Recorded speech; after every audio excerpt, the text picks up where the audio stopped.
Hello दोस्तों, good morning. कैसे हो आप सब? उम्मीद करती हूँ आप सब बहुत ही अच्छे होंगे। तो सभी अपनी अपनी स्टडी के लग चुके होंगे अब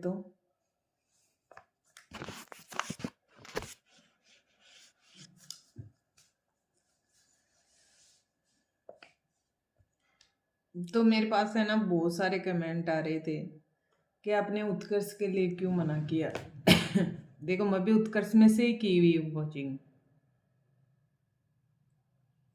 ऑफलाइन उत्कर्ष से ही की हुई हूँ। लेकिन मैंने इसलिए मना किया था, और मेरा कोई उद्देश्य मना करने का नहीं था। वो तो देखो, किसी के कहने से, किसी के मना करने से कोई अपनी दिशा चेंज नहीं करता है। सबको वो तो अपनी अपनी समझ है। कोई किसी हम कोई भी बात बोलते हैं, कोई उस बात को नेगेटिव में ले जाता है, कोई पॉजिटिव भी सोचता है। तो सबकी अपनी अपनी सोच है, उसमें मैं कुछ नहीं कर सकती। और रही बात, मैं इसलिए मना करी थी क्योंकि आरएस की जब उत्कर्ष में हम कोचिंग करते हैं तो एसआई और आरएस का बैच एक साथ ही लेते हैं उत्कर्ष वाले। तो एसआई और आरएस में एक साथ बैच लेने से भीड़ भी बहुत ज़्यादा बढ़ जाती है। ऐसे को पर्सनल नहीं लिया जाता है आरएस का, कि आरएस कर रहे हैं तो इसको अलग से बैच चालू करना। नहीं, एक ही क्लास में एसआई और आरएस एक ही क्लास में बैठते हैं और एक साथ ही पढ़ाया जाता है। और भीड़ भी इतनी हो जाती है कि पूछो मत। और फिर वो कोर्स बहुत, अब एक सपोज करो कि कोई बंदा 15 या 20 किलोमीटर से कोचिंग आ रहा है, और कभी एक एक पीरियड लगेगा, कभी 2 पीरियड लगेगा, कभी कभी बोल दे कि टीचर आ ही नहीं पाए या टीचर के काम हो गया। तो ऐसे थोड़ी होगा कि वो बेचारा एक 15-20 किलोमीटर से जा रहा है, फिर उसका तो पूरा दिन खराब हो गया ना जाने आने में। मैं भी जाती थी 15 किलोमीटर से स्कूटी लेके सर्दी में सुबह सुबह। तो ऐसे क्लास नहीं लगती थी ना तो गुस्सा आता था कि यार हम इतनी दूर से आए, इतनी सर्दी में आए। अब 7 बजे क्लास चालू हो जाती थी, तो सुबह 5:30 बजे उठना, नहाना धोना, इतनी दूर जाना, और वो भी सर्दी के अंदर। तब मैं फिर वो एसआई और आरएस वाले बच्चे वो, अब एसआई में तो जो 12th पास कर रहे हुए बच्चे भी आके बैठ जाते हैं। जिनकी 12th चल रही थी वो भी एसआई की कोचिंग करते थे।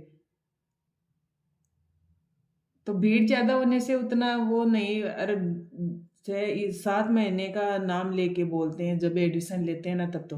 और फिर 1.5 वर्ष जो लास्ट में तो छोड़ ही देते बच्चे।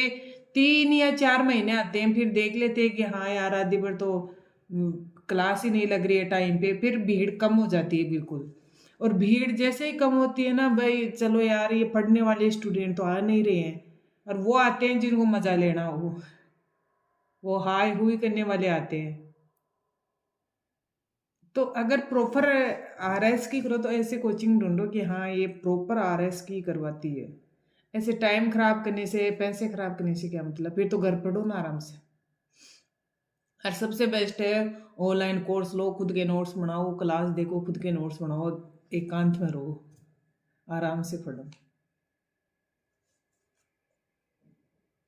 जब तक आप ही नहीं, कोई भी हो, मैं भी हो, जब तक हमें ऑफलाइन कोचिंग नहीं करते हैं ना तो हमारा भी मन करता है कि नहीं यार ऑनलाइन में तो पता नहीं कुछ कम बताते होंगे, ऑफलाइन में पता नहीं वहीं याद करा देते होंगे, ऐसे करवा देते होंगे, एक्स्ट्रा कुछ देते होंगे।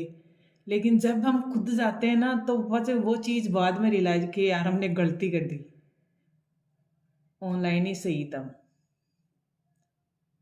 और मैंने कई बार बोल दिया है ना कि मैं तो गैर मेंस के लग चुकी हूँ, अब सब अपनी अपनी पढ़ाई में लग चुके होंगे। अब देखो कट ऑफ तो क्या रहती है क्या नहीं रहती है और थोड़े दिन की बात है, लेकिन लग जाओ पढ़ाई में।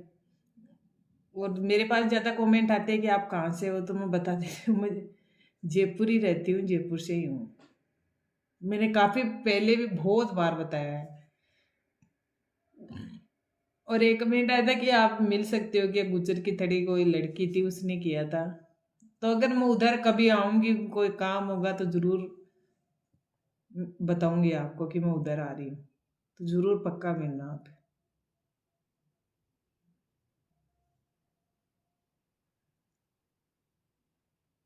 और कुछ पूछना हो तो कमेंट कर देना।